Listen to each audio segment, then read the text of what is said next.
চুয়াডাঙ্গায় HSC ও সমমানের পরীক্ষা নকল মুক্ত করতে পরীক্ষা কেন্দ্রগুলোতে স্থাপন করা হয়েছে সিসি ক্যামেরা। চুয়াডাঙ্গা জীবননগর সরকারি আদর্শ মহিলা ডিগ্রি কলেজ থেকে আরও জানিয়েছেন প্রতিনিধি মোহাম্মদ মিঠুন। সারা দেশের নয়, চুয়াডাঙ্গা জেলাতেও শুরু হয়েছে এইচএসসি ও সমমানের পরীক্ষা। আমরা সকাল থেকে দেখেছি, বিশেষ করে সকাল 8:30 থেকে পরীক্ষা কেন্দ্রে প্রবেশ করানোর কথা শিক্ষার্থীদের।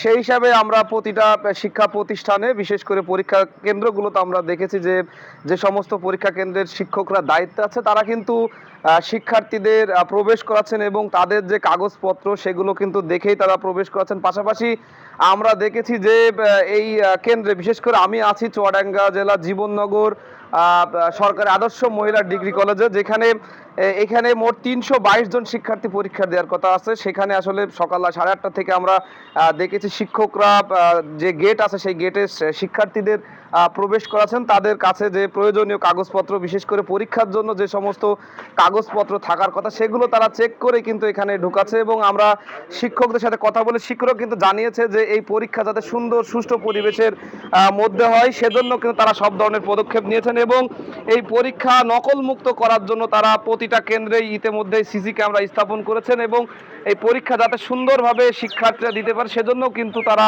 সব ধরনের পদক্ষেপ গ্রহণ করেছে। আমরা এখানে যারা প্রশাসনের যারা দায়িত্বে আছেন, বিশেষ করে পুলিশ, তাদের সাথেও কথা বলে তারা কিন্তু জানিয়েছে পরীক্ষা কেন্দ্রকে যাতে কোনো ধরনের অনাকাঙ্ক্ষিত ঘটনা না ঘটে সেজন্য তারা সজাগ আছে। এবং এই এইচএসসি পরীক্ষা আজকে প্রথম পত্র বাংলার প্রথম পত্র পরীক্ষা হবে এবং এই পরীক্ষা একদম শেষ পর্যন্ত যাতে সুন্দর সুষ্ঠু পরিবেশের মধ্যে হয় তারা সব ধরনের আইন শৃঙ্খলা বাহিনীর পক্ষ থেকে পদক্ষেপ নিয়েছেন বলে আমরা জানতে পেরেছি। তো সব মিলিয়ে ছিল আমার কাছ থেকে চুয়াডাঙ্গা জেলার এইচএসসি পরীক্ষার সর্বশেষ তথ্য।